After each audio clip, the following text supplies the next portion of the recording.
그렇게 그걸 왜 했어? 어. 지금이라도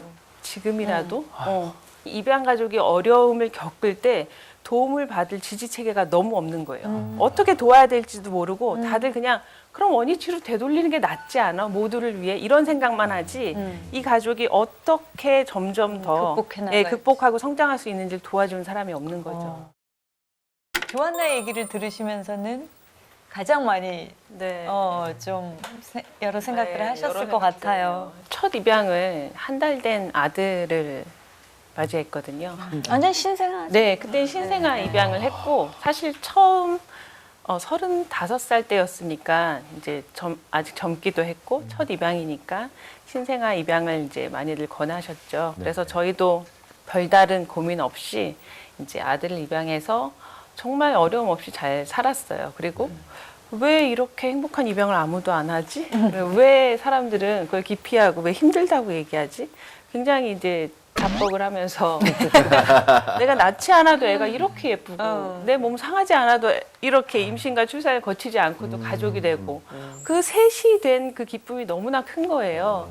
그리고 제가 하는 일에 경력 단절도 안 되고 예, 이러니까 입양처럼 가족이 탄생되는 그 좋은 과정이 없다 이런 생각에 굉장히 행복한 시간을 보내는데 이제 아이가 한 3살 정도 되니까 자동으로 형제 생각을 하게 되잖아요. 그렇죠. 예, 처음에는 그냥 하나로 충분하다 이랬는데 아이 혼자 이렇게 장난감 가지고 노는 걸 보니까 또 좀 미안한 거예요. 예, 그리고 제가 그 전에 입양 가족들을 이제 선배님들, 가정들 많이 찾아다니면서 보는데 어떤 선배님들은 정말 이렇게 조한나처럼 큰 아이를 입양해서 같이 가족이 되는 과정을 공개하고 보여주시는 가정들이 있었어요. 근데 그 가정들한테 듣는 얘기는 정말 제가 경험한 입양과 너무 다른 거예요. 저는 보는 순간 사랑에 빠졌고 또 갓난아기이기 때문에 사실은 낳지 않았어도 이질감이 거의 없고 또 내 손에서 키워지니까 사실은 내 방식대로 익숙해지잖아요. 그러니까 사실 내가 안 낳았다는 사실을 거의 잊고 지내는 건데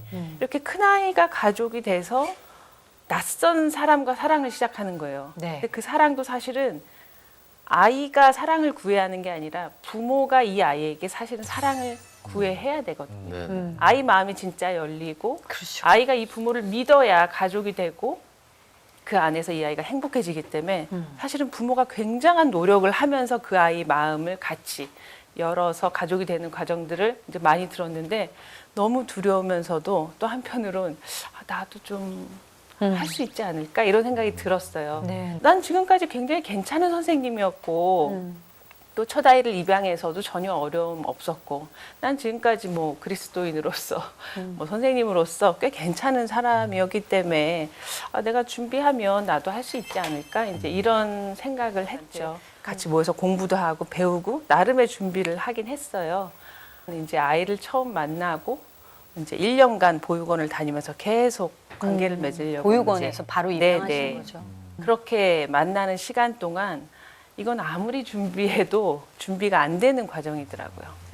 예, 그러니까 기존에 내가 살아온 방식으로는 이해되지 않는 아이의 행동이 너무나 많은 거예요. 이미 5살이면은 네, 꽤 많이 형성이 됐고 그 아이가 이미 경험해 온 그 속에서는 사실은 똑같이 이런 낯선 타인에 대해서 누구라도 두려움이 있잖아요.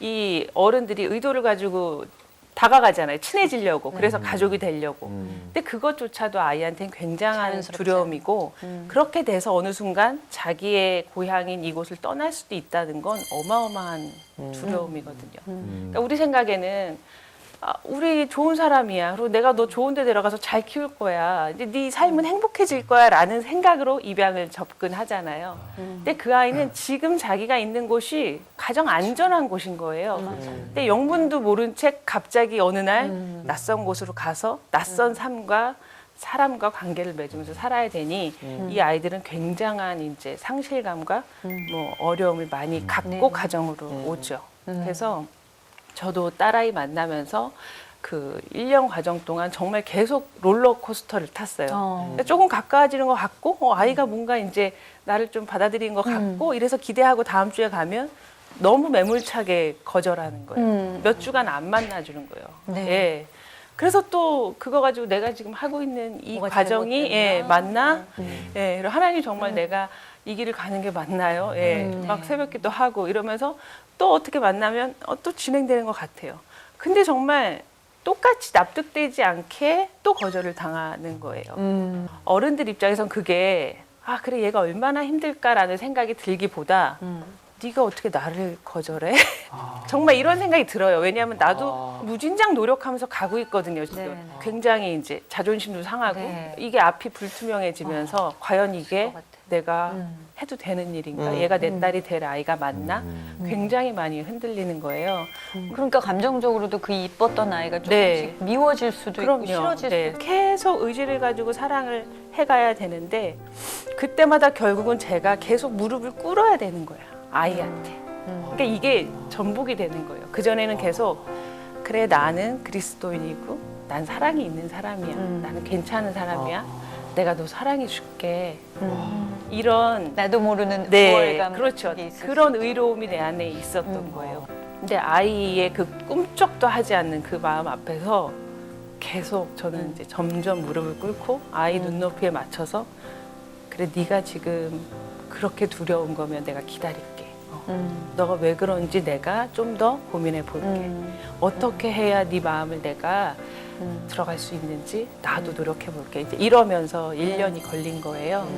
그래서 이제 크리스마스 이브에 이제 아이를 가족으로 받아들이고 이제 남매의 엄마가 됐죠. 남매의 엄마가 됐는데 이제 본편은 그때부터 시작이더라고요. 또 이제 가족 간에 네, 또 가족이 되니까 이제 내 삶 안으로 들어와서 근데 입양 엄마들 혹은 입양 부모님들이 제일 힘든 게 우리가 사회적으로 입양은 대단한 사랑, 숭고한 사랑, 저렇게 아름다운 사랑이 없고 저런 믿음이 아주 극치를 보여주시는 아름다운 그런 삶의 모습으로만 다들 알고 있기 때문에 거기에 반하는 내 모습을 인정할 수도 네. 없고 어디에다가 얘기할 수가 없는 거예요. 주변에서도 굉장히 그쵸. 막 이거를 맞아요. 너무 잘했다 막 되게 맞아요. 선한 일, 의로운 일로 이렇게 받아들이는데 거기서 나 너무 힘들다 그쵸. 지금 이거를 맞아요. 얘기하기가 쉽지 않을 것 같아요. 맞아요. 그런 얘기를 하면 물론 가족들은 같이 좀 고민해 주지만 외부의 분들은 그렇게 그걸 왜 했어? 지금이라도